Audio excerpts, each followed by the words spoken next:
Hello hi welcome नमस्ते, मेरा नाम है ऋतिक और आज हम फिर से बात करने वाले हैं एक और इंटरेस्टिंग कंसेप्ट के ऊपर।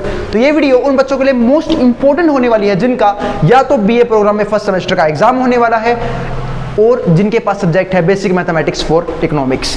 तो मैंने एक सीरीज शुरू करी थी जिसमें लेसन नंबर 2 तक खत्म हो चुके हैं, 3 शुरू हो भी चुका था और ये शायद उसकी आखिरी वीडियो होने वाली है कंसेप्ट के हिसाब से। ठीक है, हो सकता है मैं क्वेश्चन के ऊपर एक वीडियो और बना दूं। तो पहले हम कंसेप्ट के ऊपर बात कर लेते हैं, जहां पे हम समझेंगे रिलेशन फंक्शन के एक और इंपॉर्टेंट कंसेप्ट यानी कि फंक्शंस के बारे में।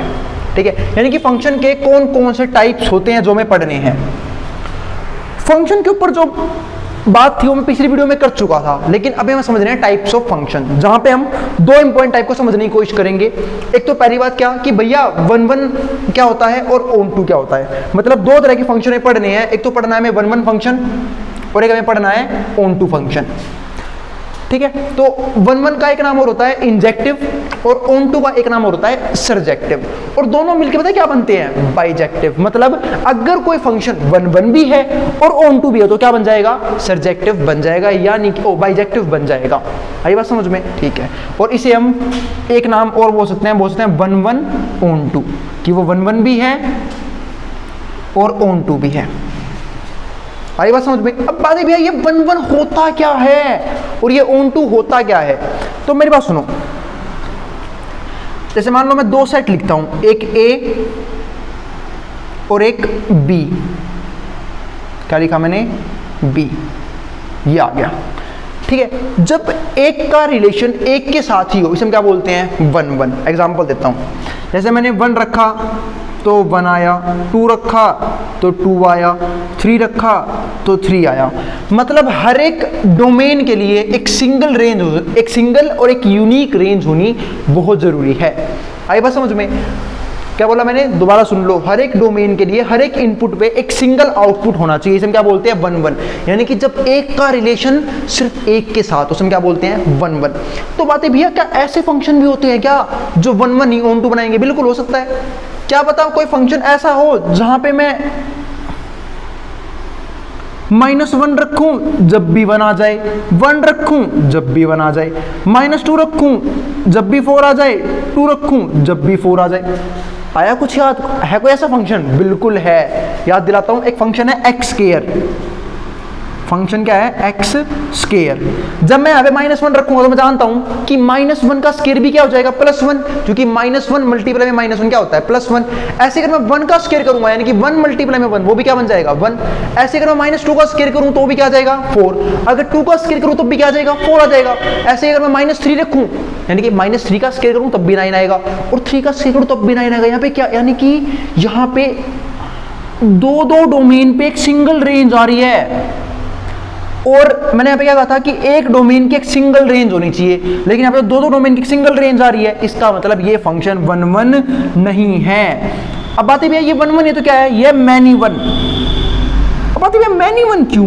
क्योंकि यहाँ पे 2 एलिमेंट्स का रिश्ता एक सिंगल एलिमेंट से है। यहाँ भी -2 एलिमेंट का रिश्ता एक सिंगल एलिमेंट से, इसलिए हम इसे क्या बोलते हैं, मैनी वन। यानी कि जब बहुत सारों का रिश्ता सिर्फ एक के साथ हम क्या बोलते हैं, मैनी वन। तो उम्मीद आपको समझ में आ गया होगा कि वन वन क्या होता है और मैनी वन क्या होता है। तो अगर कोई रिलेशन वन वन नहीं है तो क्या बनाएगा, मैनी वन। ठीक है, और वन वन ना होना भी बहुत सारी सेट पे डिपेंड करता है। ऐसा आपको समझाता हूं अभी। मैं एक एग्जांपल लिखता हूं, यहीं पे मैंने फंक्शन लिखा एक्स स्क्वायर। फंक्शन क्या है, एक्स स्क्वायर। आई बात समझ में? लेकिन जो रिलेशन है वो है नेचुरल नंबर से नेचुरल नंबर के अंदर। अब ये वन वन भी होगा। मतलब अभी तो सेम फंक्शन था यहाँ पे तो, लेकिन ये वन वन नहीं आया था। यहाँ पे कैसे आ जाएगा भाई, यहाँ पे आएगा, दिखाता हूँ कैसे। क्योंकि अब की बार मैं माइनस के नंबर ले ही नहीं पाऊंगा, क्योंकि नेचुरल नंबर कहाँ शुरू होते हैं, 1 से। तो मैं जब 1 का स्क्वायर करूंगा तो 1 आएगा, 2 का स्क्वायर करूंगा 4 आएगा, 3 का कर दूंगा 9 आ जाएगा, 4 का करूंगा 16 आ जाएगा। हो गया वन वन। अब तो ये वन वन है क्योंकि यहाँ पे एक का रिलेशन सिर्फ एक के साथ है। आई बात समझ में? यानी कि एक डोमेन पे मात्र और मात्र एक ही रेंज है। आई बात समझ में? ठीक है, यानी कि 2 डोमेन की एक कॉमन रेंज नहीं हो रही है। तो ध्यान रखना, अगर 2 डोमेन पे एक सिंगल रेंज आ रही है यानी कि 2 इनपुट पे एक सिंगल आउटपुट आ रहा है तो वो वन वन नहीं बनेगा। ठीक है। तो कई बार सेट पे भी डिपेंड करता है कि 1 1 बनेगा या नहीं बनेगा। जैसे नेचुरल नंबर से नेचुरल नंबर था, अब ये 1 1 है। लेकिन अगर मैं जैसे इसकी मैं बात करूँ, यहाँ पे क्या है, इंटीजर से इंटीजर, कि मैं नेगेटिव नंबर भी ले सकता हूँ, तो ये क्या बन गया हमारा 1 1 नहीं बना। आई बात समझ में? ठीक है, उम्मीद है आपको समझ में आ गया होगा 1 1 क्या होता है। अब अगर एक कंसेप्ट के ऊपर बात करते हैं, इसका नाम क्या है, ओन टू। मतलब ये ओन टू क्या होता है, चलो फिर ओन टू को समझते हैं। तो ओन टू का सिंपल सा मतलब ये है कि जो हमारी रेंज है ना, या फिर जो कोडोमेन है, इसे बोलते हैं कोडोमेन का पूरा सेट, यानी कि जो नेचुरल नंबर है पूरा कोडोमेन है, ठीक है। इसकी प्री इमेज होनी बहुत जरूरी है, यानी कि हर एक नंबर का एक ना एक इनपुट होना बहुत जरूरी है, ठीक है। अगर इनपुट नहीं है, यानी कि अगर इसमें से भी कोई भी नंबर खाली बच रहा है, इसका मतलब वो ओन टू नहीं है। समझाता हूं ध्यान से। अब देखो सेट उसने कह दिया नेचुरल नंबर से नेचुरल नंबर, यानी कि इसके अंदर पूरे के पूरे नेचुरल नंबर आने चाहिए थे। तो 1 और 4 के नीचे 2 भी आता है, 3 भी आता है। क्या ये 2 और 3 किसी का स्केयर बनेंगे? बनेंगे ही नहीं, क्योंकि 2 और 3 किसी भी नेचुरल नंबर का स्केयर नहीं होते हैं। 2 किसका स्केयर होता है? होता भी है तो √2 का। क्या √2 नेचुरल नंबर में आता है? नहीं आता। 3 किसका स्केयर होता है? होता भी है तो √3 का स्केयर होता है। और √3 क्या है? एक इरेशनल नंबर है, वो नेचुरल नंबर नहीं है। इसका मतलब 2 और 3 ले लो, 5 और 9 के बीच में 5 6 7 8, ये बेचारे हमेशा खाली रह जाएंगे। खाली क्यों रहेंगे? क्योंकि इनकी कोई भी प्री इमेज है ही नहीं। 5 किसी का स्केयर हो ही नहीं सकता नेचुरल नंबर में, 6 किसी का स्केयर हो ही नहीं सकता नेचुरल नंबर में, 7 भी नहीं हो सकता, 8 भी नहीं हो सकता। इसलिए ये हमारा ओन टू नहीं है। और अगर ओन टू ना हो तो क्या होगा? ये इनटू। क्या होगा? ये इनटू। अब ऐसे यहां पे ध्यान दो, ठीक है। यहां पे देखते हैं इस सेट में, अब इसी में देखो, अब इसमें इंटीजर से इंटीजर है रिलेशन, तो इसमें नेगेटिव नंबर भी आए होंगे, इंटीजर में तो नेगेटिव नंबर भी आते हैं। क्या नेगेटिव नंबर, तुम बताओ एक बात, क्या नेगेटिव नंबर कभी किसी का स्केयर हो सकता है? हो ही नहीं सकता। मैं बोलूं -1 किसी का स्केयर होता है, अरे नहीं भाई, किसी का स्केयर तो नेगेटिव होता ही नहीं है। आई बात समझ में? तो जब किसी का स्केयर नेगेटिव नहीं होता, इसका मतलब क्या है कि जो यहाँ के माइनस के नंबर है ना, सारे के सारे वो सारे खाली रह जाएंगे। और जब कोडोमेन में कोई भी एलिमेंट ऐसा हो जिसकी कोई भी प्री इमेज ना हो, कोई भी इनपुट ना हो, ठीक है, इस सेट में कोई भी नंबर ना हो उस फंक्शन के रिलेटेड, तो वो ओन टू नहीं बनाता है। इसका मतलब इसके सारे नेगेटिव नंबर खाली बच जाएंगे। आई बात समझ में? तो ये भी क्या होगा हमारा? ओन टू नहीं होगा। तो हमारा क्या हो जाएगा? इनटू, यानी कि मैनी वन एंड इनटू। आई बात समझ में?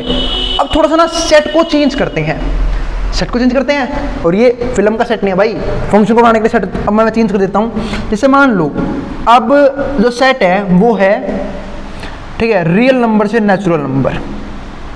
सेट तो कुछ भी हो सकता है, रियल नंबर से नेचुरल नंबर। अब देखो, ठीक है, -1 का स्केयर लूंगा तो 1 आ जाएगा, ठीक है, या फिर अभी सिर्फ ओन टू के लिए बता रहा हूं मैं, ठीक है। और 2 लूंगा उसका स्केयर 4 आ जाएगा, 3 लूंगा उसका स्केयर क्या आ जाएगा? 9 आ जाएगा। क्या कोई अब कोई ऐसा नंबर है जो खाली बचेगा इसके अंदर? बिल्कुल नहीं। अब कोई भी ऐसा नंबर नहीं है जो खाली बचेगा, क्योंकि नेचुरल नंबर में देखो नेगेटिव नंबर आते नहीं है, सारे आएंगे पॉजिटिव नंबर। और पॉजिटिव नंबर सारे सारे किसी ना किसी का स्केयर जरूर होते हैं। जैसे मान लो तुमने बोला कि भैया 2 ले लेंगे हम, 1 और 4 के बीच में 3 ले लेंगे, तो 2 हो जाएगा, √2 का स्केयर। यहाँ पे तो रियल नंबर है, यहाँ पे तो √2 आ सकता है आराम से। अब ठीक है, 3 हो जाएगा, किसका स्केयर? √3 का स्केयर। और यहाँ पे √3 भी आ सकता है, क्योंकि क्या है? Set of real number. क्योंकि अब की बार रिलेशन है रियल नंबर से नेचुरल नंबर, यानी कि इनपुट लेंगे हम रियल नंबर से, आउटपुट लेंगे नेचुरल नंबर से। आगे बात समझ में? और नेचुरल नंबर में हर एक नंबर का स्केयर रूट नेचुरल नंबर में मिलता है, अगर मैं सेम फंक्शन के ऊपर बात करूं तो। आई बात समझ में? ठीक है, तो उम्मीद है आपको 1 1 ओन टू समझ में आ गया होगा। 1 1 में सिर्फ इतना सा मतलब है कि एक का रिलेशन एक के साथ होना चाहिए, और ओन टू का मतलब होता है कि कोडोमेन में कोई सा भी नंबर खाली नहीं बचना चाहिए। आई बात समझ में? उसकी कोई ना कोई प्री इमेज होनी बहुत जरूरी है। तो ये था 1 1 ओन टू। और जो फंक्शन 1 1 भी होते हैं, ओन टू भी होते हैं, वो बनाते हैं क्या? बाइजेक्टिव, यानी कि वो फंक्शन क्या होते हैं? बाइजेक्टिव होते हैं। आई बात समझ में? तो उम्मीद है यहाँ तक क्लियर हो गया होगा आप लोगों को। ये 2 इंपॉर्टेंट टाइप के फंक्शंस थे। और जिसने भाई फंक्शन की बेसिक वाली वीडियो ना देखी हो तो पहले बता के आराम से सीरीज में वो वाली वीडियो देख लेना। और कोशिश क्या करो कि कोई भी वीडियो है ना सीरीज वाइज देखो, ताकि किसी भी चीज़ में कोई भी दिक्कत ना रहे आपको, क्योंकि कंसेप्ट पता लगे किसी और वीडियो में हो चुका है, उसका यूज हम किसी और वीडियो में कर रहे हैं, तो आपने पहले वीडियो देखी नहीं है और फिर आपको कंसेप्ट समझ में आएगा नहीं। और जब कंसेप्ट नहीं होगा तो क्वेश्चन कैसे करोगे? आई बात समझ में? तो ध्यान रखना इस बात का। चलो फिर आगे बढ़ते हैं, इस बात उसको आगे बढ़ाते हैं। तो ये तो खत्म हो गया 1 1 ओन टू क्या होता है। इसके बाद मैं बात कर रहा हूँ कंपोजिट फंक्शंस के बारे में। ये मार्कर लगता है ख़त्म हो चुका है। निकालते हैं अपना दूसरा नीले वाला जादुई मार्कर। अब मैं बात कर रहा हूँ कंपोजिट फंक्शंस के ऊपर। Composite functions. अब बात है कंपोजिट फंक्शन क्या होता है, समझाता हूँ मैं आप लोगों को, ठीक है। जैसे मान लो इसके ऊपर भी एक काफ़ी तगड़ी चीज़ है कि आप लोगों के घर में भी वॉशिंग मशीन होगी, है ना। तो दो तरह की वॉशिंग मशीन होती है। एक तो वो सेमी ऑटोमेटिक, जहाँ पे एक डिब्बा होता है जिसमें कपड़े धो, और दूसरा किसमें होता है कि कपड़े धो के उसमें दूसरे में सुखा दो, ठीक है। वो हमारा क्या होता है, सेमी ऑटोमेटिक। लेकिन कुछ तो अमीर लोग वो यूज़ करते हैं ऑटोमेटिक मशीन। एक ही में डाल देंगे, एक ही में कपड़ा धुल भी जाएगा, एक ही में कपड़ा साफ भी हो जाएगा, ठीक है। बात है, हाँ, सूख भी जाएगा, ठीक है, धुल भी जाएगा और सूख भी जाएगा। आई बात समझ में। तो इसमें क्या बोलते हैं, कंपोजिट फंक्शंस, ठीक है। पता भी है इसका कंपोजिट फंक्शन से क्या रिलेशन होता है, समझाता हूँ। जैसे मान लो मैंने कोई भी एक फंक्शन लिया, फंक्शन मेरा क्या था यहाँ पे, एक्स स्क्वायर। तो जब मैंने 1 का स्क्वायर किया तो 1 आ गया, 2 का स्क्वायर किया 4 आ गया, 3 का स्क्वायर किया 9 आ गया, 4 का स्क्वायर किया 16 आ गया, ठीक है। तो ये एक फंक्शन था एक्स स्क्वायर। अब वही बोला कि जो इसके आउटपुट ना उसे एक और फंक्शन में डाल दे। अब एक नया फंक्शन आया, सपोज करो gx, और वो फंक्शन क्या है, दोबारा से एक्स स्क्वायर, यानी कि इन सबका स्क्वायर कर दे। तो 1 का स्क्वायर 1, 4 का स्क्वायर 16, 9 का स्क्वायर 81 और 16 का स्क्वायर 256। मतलब क्या कि पहले मेरे पास ये मान लो ये थे मेरे कपड़े, तो मैंने कपड़े डाले धोने के लिए। अब भाई मेरे पास तो नहीं है ऑटोमेटिक मशीन, ठीक है। तो मैंने उस कपड़ों को निकाले, फिर डाले सुखाने के लिए। इसे कहते हैं कि पहले एक फंक्शन में रखा, फिर दूसरे फंक्शन में रखा। और एक होती है इससे बनानी वो मशीन जो ऑटोमेटिक हो। अब बात है वो कैसे बनाओगे, इसे ही बोलते हैं कंपोजिट फंक्शन, यानी कि जहां पे आपको निकालना पड़ता है या तो फोग या फिर गोफ। अब बात आई भैया ये फोग गोफ क्या है, समझाता हूं।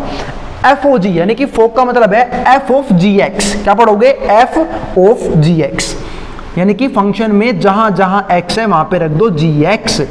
अब फंक्शन कौन सा है, एक्स स्क्वायर, ठीक है। तो फंक्शन हमारे पास है एक्स स्क्वायर। अब फंक्शन में जहां जहां x वहां पे क्या रखना है हमें, gx, तो रख दो भाई gx। और gx की वैल्यू क्या है, वो है एक्स स्क्वायर, यानी कि फंक्शन में x की जगह रखना है हमें एक्स स्क्वायर। अब देखो फंक्शन ये रहा, जब मैं x को रिप्लेस करूंगा एक्स स्क्वायर से, तो ध्यान से देखना एक्स स्क्वायर के ऊपर क्या लग जाएगा, एक और स्क्वायर। आई बात समझ में। और जब मैं इसका करूंगा एक्स स्क्वायर का स्क्वायर, तो क्या हो जाएगा, x की पावर 4। क्योंकि बचपन में पढ़ा होगा ना आप लोगों ने कि अगर पावर के ऊपर पावर हो तो पावर की पावर से क्या हो जाती है, मल्टीप्लाई। तो क्या हो जाएगा, x की पावर 4। बहुत बढ़िया, ठीक है। तो हमारे पास x की पावर 4 आ गया। अब सोल्व कर दो। अब तो इजी सा क्वेश्चन है। तो फंक्शन हमारा बन चुका है अब x की पावर 4। इसका मतलब आप चाहो तो डायरेक्टली ऑटोमेटिक मशीन यूज कर सकते हो। सीधा ये रखो और सीधा ये आउटपुट निकालो। मतलब क्या, मुझे बीच का झंझट खत्म करना था। ये मुझे चाहिए एक ऐसा फंक्शन जो सीधा ये इनपुट रखूं और ये आउटपुट आए। क्यों खामखा दो फंक्शन यूज करूं। तो मैंने ये वाला फंक्शन निकाल लिया एक्स के। अब देखो जब मैं यहाँ पे 1 रखूंगा तो 1 की पावर 4 क्या जाएगा, 1 की पावर कुछ भी रख लो 1 ही होता है। जब मैं 2 रखूंगा 2 की पावर 4 क्या हो जाएगा, 2 × 2 4, 4 2 जा 8, 8 2 जा 16, 16 हो गया, है ना। टेबल तो याद करिए होगी अपने बचपन में। जब मैंने 3 रखा तो 3 की पावर 4 क्या हो जाएगा, 81। और जब मैंने 4 रखा 4 की पावर 4 क्या हो गया, 256। तो मैंने यहाँ से क्या निकाल लिया अपना फोग। अगर मान लो मुझे निकालना हो गोफ तो वो क्या होगा, वो भी इजी सा है, g ऑफ fx। इसमें हम सोल्व करते हैं कैसे, g ऑफ fx यानी कि फंक्शन में gx में जो दूसरा फंक्शन है उसमें जहां जहां x वहां पे क्या कर देंगे fx, और fx की वैल्यू क्या है, एक्स स्क्वायर। तो जहां जहां x वहां पे रख दो एक्स स्क्वायर। अब x ये रहा, x की जगह क्या आएगा, फिर से वही एक्स स्क्वायर और ये वाला स्क्वायर यूं का यूं। अब जब सोल्व करूंगा तो क्या बन जाएगा हमारा x की पावर 4, यानी कि गोफ भी हमारा क्या आएगा इस क्वेश्चन में x की पावर 4 और फोग भी हमारा क्या आएगा x की पावर 4 इस क्वेश्चन में। आई बात समझ में। तो ये था हमारे पास कंपोजिट फंक्शन का एक और इंपॉर्टेंट कंसेप्ट कि कंपोजिट फंक्शन होते क्या है और क्या होते हैं फोग और गोफ और कैसे निकालते हैं। एक क्वेश्चन जरूर समझाता हूं मैं आप लोगों को। जैसे मान लो कोई फंक्शन लेते हैं दूसरा, इस फंक्शन को हम सब लोग जानते ही होंगे, साइन एक्स ट्रिग्नोमेट्री फंक्शन था, है ना, जिसको देख के आप लोग की रूह कांप जाती थी, है ना, कि भैया क्या चक्कर आ गया। ठीक है, इजीएस्ट टॉपिक था। फंक्शन क्या है, साइन एक्स। और दूसरा फंक्शन लिया मैंने जी एक्स बराबर है एक्स स्क्वायर। अब आपको निकालना है फोग, बहुत ईजी है। तो फोग निकालना है, एफ ऑफ जी का मतलब क्या होगा, फोग का मतलब क्या होता है एफ ऑफ जी एक्स, यानी कि फंक्शन में जहां जहां एक्स है वहां पे क्या रख दूंगा मैं, जी एक्स। अब जी एक्स की वैल्यू क्या है वो पुट करो, जी एक्स की वैल्यू है एक्स स्क्वायर, यानी कि अब इस बात का मतलब क्या होता है कि फंक्शन में जब यहाँ पे x था तो यहाँ भी x था, और जब फंक्शन में यहाँ पे x स्क्वायर हो गया तो यहाँ पे x स्क्वायर नहीं होगा क्या, तो क्या बन जाएगा हमारा साइन x स्क्वायर हो गया। और अगर मान लो आपको इसी क्वेश्चन का गोफ निकालना है तो गोफ कैसे निकालोगे, g ऑफ एफ एक्स, यानी कि फंक्शन में जहां यानी कि जी एक्स में जहां जहां x होगा वहां पे क्या कर दूंगा मैं, एफ एक्स। अब एफ एक्स क्या है, साइन एक्स, तो जी एफ एक्स की जगह क्या आ गया हमारे पास, साइन एक्स, क्योंकि एफ एक्स की वैल्यू क्या है, साइन एक्स। अब देखो जब फंक्शन में यहाँ पे x था तो यहाँ पे क्या आया, x आया, और जब यहाँ पे साइन एक्स तो यहाँ पे क्या आ जाएगा, साइन x। तो अब की बार ये किसके बराबर आएगा, साइन x का होल स्क्वायर। भाई बात समझ में, भाई जी में जब यहाँ पे x था तो यहाँ पे क्या लिखा था मैंने, x का स्क्वायर, जब यहाँ पे साइन x था तो यहाँ पे क्या लिखूंगा, साइन x का होल स्क्वायर, आ गया आंसर। और इसको आप साइन स्क्वायर x भी बोल सकते हो। तो ये था टाइप ऑफ फंक्शन जहाँ पे हमने फंक्शन के दो इंपॉर्टेंट टाइप पढ़े और कंपोजिट फंक्शन भी पढ़ लिया। इसी के साथ हमारा फंक्शंस खत्म हो चुका है, यानी कि रिलेशन फंक्शन इसी वीडियो के साथ खत्म हो चुका है। ठीक है, क्वेश्चन के ऊपर हम बात करेंगे आने वाली वीडियोस में। ठीक है, कंसेप्ट खत्म हो चुका है, अपनी बुक से भी आप रिवाइज कर सकते हो। मिलेंगे फिर अगली वीडियो में एक और इंटरेस्टिंग कंसेप्ट के साथ, जहां पे हम पढ़ना शुरू करेंगे ग्राफ नाम के चैप्टर को। आई बात समझ में? तो भाई अगर वीडियो पसंद आई हो तो वीडियो को लाइक करना और चैनल को सब्सक्राइब करना बिल्कुल मत भूलना ऐसी वीडियोस के लिए। ठीक है, और पढ़ते रहना, मस्त रहना। अब इसको जो उतारना है उतार लो, स्क्रीनशॉट मैं हट रहा हूँ बोर्ड के सामने से।